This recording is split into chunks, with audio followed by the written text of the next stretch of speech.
sujet assez précis et pour lequel je vous donne mon avis. Et celui-ci, ça fait un petit moment que je devais le faire, donc bien le voici. C'est à propos du métier de youtubeur. Est-ce que c'est réellement un métier de rêve? Parce qu'aujourd'hui, au XXIe siècle, dans l'ère du digital, il y a eu une explosion du nombre de personnes qui vivent désormais des réseaux sociaux et ou de YouTube. Et déjà, ce qu'il faut voir, c'est que c'est un nouveau métier. Donc il y a quand même beaucoup de personnes pour qui ce n'est pas encore reconnu. Mais pour le coup, youtubeur par exemple, c'est un métier à part entière. Et qui aujourd'hui se doit d'être reconnu tel qu'il est, parce que c'est un travail monstre. Et c'est pas parce que c'est un travail créatif qui doit être sous-évalué. Donc ça déjà, le jour où tout le monde aura compris ça, on aura déjà fait un petit pas en avant. Parce que je peux vous dire que ceux qui travaillent sur YouTube à plein temps et qui sont tout seuls, ils doivent se taper des semaines de ouf, hein. Mais largement plus de 35 heures, parce que tu dois trouver les idées de vidéos, tu dois mettre en scène ta vidéo, tu dois réfléchir à qu'est-ce que tu vas dire, ton script, etc. Bon, après l'ASMR c'est un peu un cas particulier, mais les chaînes hors ASMR, on va dire. Donc t'as ça à faire, t'as le matos à prévoir, et puis après t'as tout ce qui est post-tournage, donc le montage, la miniature, la mise en ligne, l'animation de communauté. Ça peut être hyper fastidieux hein, de gérer une chaîne YouTube. Alors quand t'as un Instagram et un TikTok à gérer à côté, en parallèle, mais c'est titanesque. Déjà ça, il faut en avoir conscience.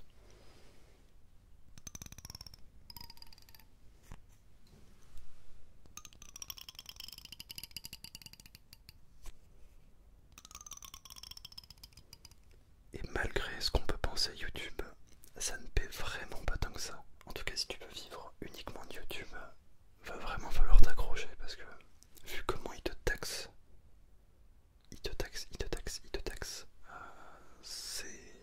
c'est un peu complexe.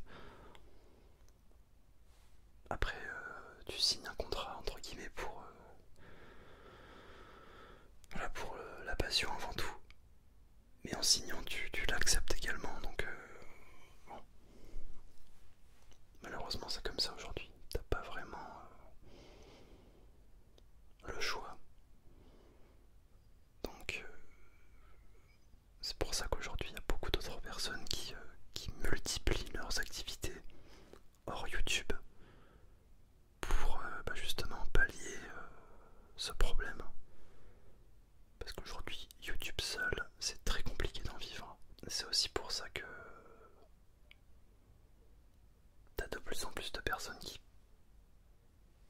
misent sur les placements de produits, car ça pour le coup c'est un levier hyper efficace. Plus t'as d'abonnés et plus la marque qui te contacte va te rémunérer en fait. Et crois-moi, c'est exponentiel. Pour l'avoir moi-même vécu à ma petite échelle, ou bien pour l'avoir vu en cours, les sommes que les marques sont prêtes à mettre pour des influenceurs d'un certain palier, c'est un truc de ouf.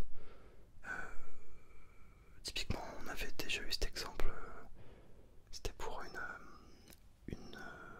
alors c'était pas sur YouTube, c'était sur Instagram, une influenceuse de plusieurs centaines de milliers d'abonnés, on va dire 400 000.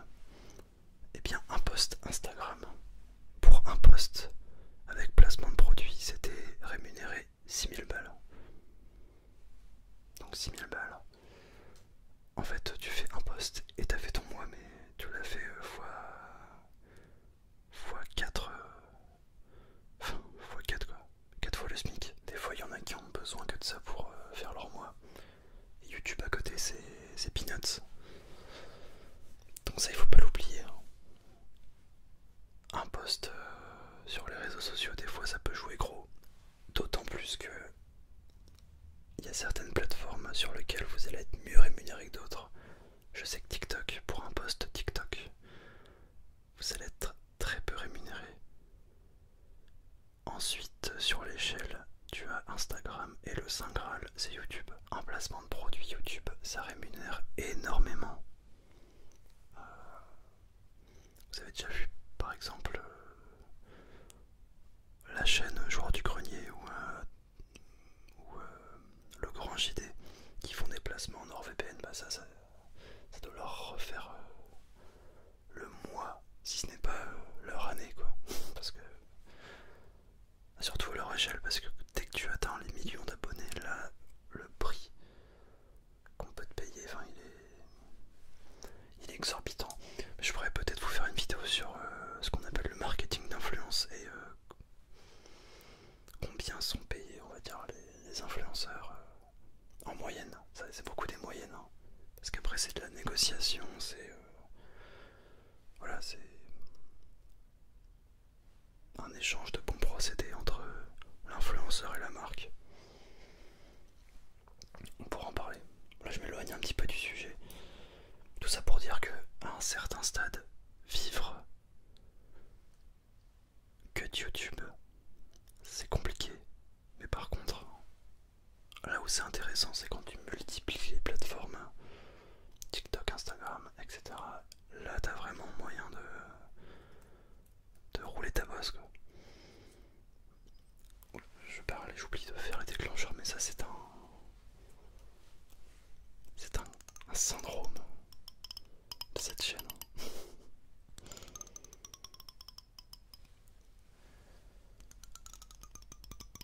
Après un point essentiel c'est aussi tout ce qui est l'après. Parce qu'une fois que t'as l'argent, tu vas pas tout garder, ça serait trop beau. T'as les taxes qui arrivent. Et en tant qu'auto-entrepreneur sur YouTube, en tout cas, enfin, tu dois l'être parce que tu gagnes de l'argent sur internet, donc tu dois le déclarer. Eh bien, t'es taxé à 22% de ton chiffre d'affaires. Ce qui fait que si tu gagnes 1000 euros grâce à YouTube sur le mois, tu déclares 1000 euros et tu paies 220 euros de cotisation. Donc déjà, ça t'enlève un bon quart. Ensuite, t'as les impôts qui tombent chaque année. Donc t'as ça à payer en plus. À côté de ça, j'imagine que t'as un loyer à payer, peut-être une assurance, peut-être de l'essence. Et puis tout simplement vivre, hein. Il faut manger, il faut s'acheter des vêtements, et puis au-delà de ça, il y a les petits plaisirs. Mais tu mets ça bout à bout. Franchement, pour certains, c'est ric-rac. Et je pense notamment aux moyens youtubeurs qui ont peut-être 1500 euros de revenus par mois grâce à leur activité en ligne. Quand tu prends toutes ces dépenses, je suis pas certain que le reste à vivre soit hyper conséquent.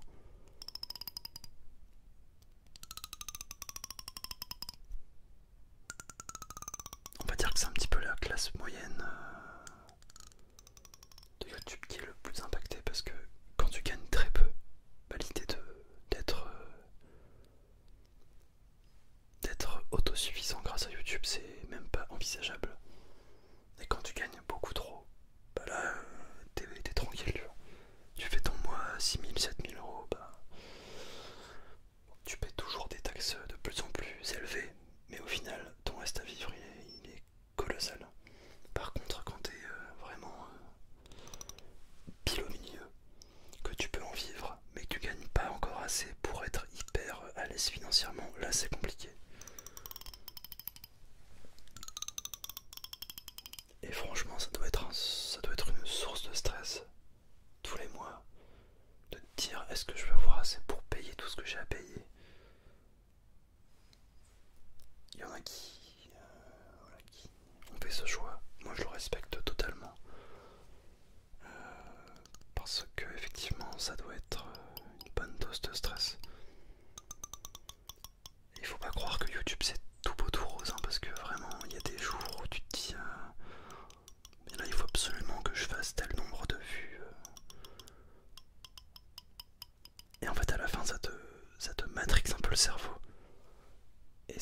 le pas sur tes intentions premières qui étaient de partager ta passion.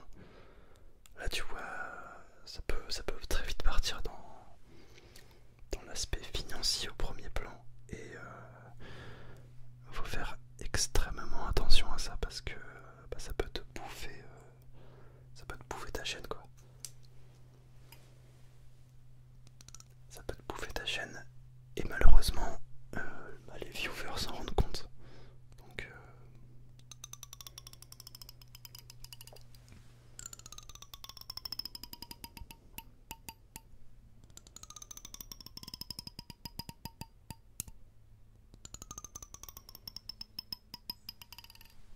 mais c'est clair qu'à un moment donné, quand t'es vraiment bien sur YouTube, que t'as une grosse communauté avec de l'engagement, que tu dépasses un certain cap d'abonnés, là, le plus rentable, c'est de faire des placements de produits. Parce que le placement de produits, ça te rapporte gros. En tout cas pour les grosses chaînes, ça rapporte gros. Et ça te rapporte mais à moindre frais parce que toi souvent tu as juste à faire un petit placement ou à mentionner une marque ou à faire un post et en échange t'as ton mois quasiment. Donc ouais. Bon, attention là je dis ça c'est pour des gens qui ont peut-être le million d'abonnés quoi. Peut-être ouais. Faudrait que je me renseigne, je me rappelle plus exactement des chiffres mais je les ai dans mon placard, dans mes archives de cours. Mais je vous les ressortirai parce que c'était assez effarant. Après tant mieux parce que voilà, il faut aussi des gens qui vivent de ça. Ça donne un petit peu d'espoir, ça donne du baume au cœur. Puis il n'y a rien de mieux que d'être autosuffisant, de vivre de sa passion. Genre je pense que c'est le rêve de toute personne. Donc aujourd'hui je suis hyper content que ça puisse être réalité pour des créateurs, des créatrices de contenu.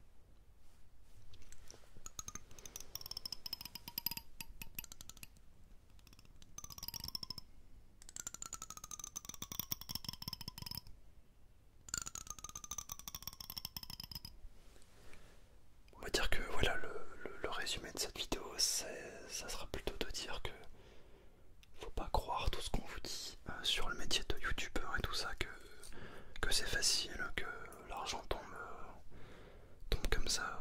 Et voilà, parce que c'est une épopée. Et bien souvent les gens qui en vivent, ils ont derrière eux des années et des années de travail, de taf, de sacrifice, de temps perdu. De temps perdu, entre guillemets. D'investissement, voilà. Mais je pense que quand t'es passionné, tout ça, ça passe après quoi. T'es tellement passionné par ça que tu le fais. Donc gardez bien ça en tête. Important. Et puis voilà, je pense qu'on va s'arrêter là. Dites-moi si une vidéo sur combien sont rémunérés, on va dire, eh bien les influenceurs vous intéresserait. Ça peut toujours interloquer